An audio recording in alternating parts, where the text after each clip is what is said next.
구본영 칼럼 12번째. 한국의 경제 패러다임이 잊고 있는 것 3가지.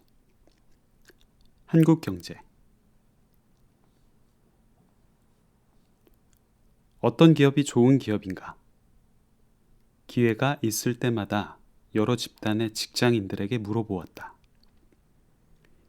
임원과 중간 간부, 중견 사원, 그리고 신입사원들 모두 계층과 업종에 무관하게 매우 유사한 대답을 한다. 입장은 다르지만 공통된 의식을 하고 있는 것 같다. 좋은 기업은 곧 일할 맛 나는 기업이라고 생각하는 사람들이 제일 많다. 자기를 표현할 수 있고 보수가 많고 인격적 대우를 받을 수 있어야 한다는 뜻이다.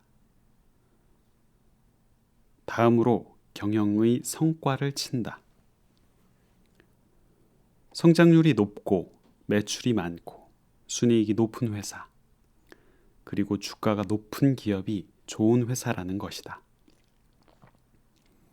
그 다음에 기업의 비전과 사회적 역할을 꼽는다.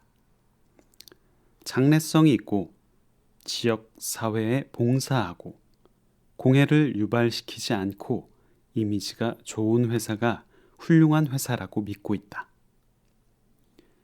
그 다음쯤에 고객이 만족하는 품질의 제품이나 서비스를 생산할 수 있는 기술력과 정성을 갖춘 기업이라고 대답한다. 그러나 좋은 회사의 경쟁력의 요소 속에 정보 능력이 거론된 적은 없다. 소수 의견으로도 나온 적이 없다.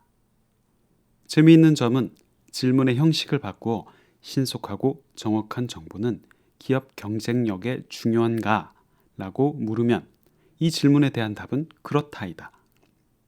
누구나 다 그렇다고 대답한다. 또 미래 사회의 모습에 대한 질문을 받으면 열의 9은 정보와 지식의 사회라고 대답한다.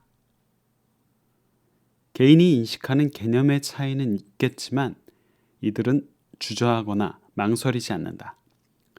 모두 그렇게 알고 있다. 더욱이 미래는 이미 와 있다는 피터 드러커의 말을 별 저항 없이 받아들이는 것처럼 보인다. 정보와 지식이 지배하는 사회로 급히 이행하고 있음을 모두 인정하고 있지만 정보와 지식을 좋은 기업의 경쟁력 요소의 최우선적 목록 속에 집어넣는 것을 늘 잊고 있는 이유는 무엇일까? 머리가 알고 있는 것과 일상 속에서 마음이 믿고 있는 것 사이에 괴리가 있을 수 있다. 그 차이가 심하면 자기 기만에 빠지게 된다. 객관적으로는 중요한데 마음의 어디에도 자리를 잡고 들어와 있지 않다. 지식 사회로의 이행 과정 속에 우리가 현재 서 있는 자리는 이쯤이 아닌가 한다. 미국 기업의 경영 품질을 평가하는 모델 중에 볼드 리치 모델이 있다. 매년 가장 우수한 기업들을 복수로 선정하여 대통령이 국가 품질상을 수여한다. 이 모형은 기업의 경쟁력을 7개의 기준으로 나누어 평가한다. 그중 4가지는 앞에 열거한 항목들과 대체로 일치한다. 한국의 경영자와 직원들이 간과하고 있는 3가지 기준이 있는데 정보의 수집과 분석, 전략 기획, 그리고 프로세스의 관리와 개선이 바로 그것들이다. 정보 능력과 전략 기획은 함께 다루어져야 할 동질의 기준이다. 정확하고 신속한 정보력이 없이는 효과적인 전략을 세울 수 없다. 고객의 현재 요구사항과 미래의 기대에 대한 정보, 고객 불평과 만족도, 시장 추세에 대한 분석, 경쟁 업체의 동향, 자사의 강점과 약점, 그리고 기회와 위협에 대한 정확하고 신속한 정보 위에서 적절한 판단과 결정이 가능하다. 정보의 흐름을 관리하고 이를 활용하여 전략을 기획하는 행위 모두가 일련의 살아 움직이는 과정, 즉 프로세스이다. 좋은 프로세스는 적은 인원으로 시장의 요구에 부합되는 일을 더 많이 할 수 있게 함으로써 효과성과 효율성을 향상시킨다.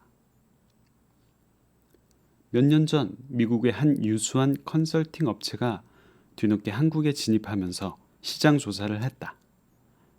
조사 결과 그들은 프로세스 리엔지니어링보다는 프로세스 엔지니어링 분야가 더 유망할 것이라는 결론에 이르렀다고 한다. 기존의 프로세스를 재설계하여 성과를 높이는 것보다 먼저 프로세스 자체를 성립시키는 것이 시급하다는 지적이다. 한국의 경영자나 직원들이 이 세 가지 경영 요소들을 중요한 경쟁력 기준의 목록에서 늘 빼먹는 이유는 이것들이 그동안 경영의 주요 관심 사항이 아니었기 때문이다. 일상 속에서 일관된 무게를 가지고 체계적이고 조직적으로 활용되지 않았음을 뜻한다. 우리의 경영 의식 속에 보편적으로 살아서 활용된 개념이 아니라는 말이다. 한국의 경영 패러다임과 미국의 경영 품질 모델 사이에 이러한 괴리는 한국 기업과 미국 기업의 차이를 해석할 수 있는 유용한 관점을 제공한다. 우리가 놓치고 있는 것 속에 경쟁력이 원천히 자리 잡고 있다면 배우고 활용하여 성과와 직결시키는 것이 옳다. 경영 모델의 원조가 누구냐는 중요하지 않다. 가장 잘 활용할 수 있는 기업이 곧 그 모델의 주인이다.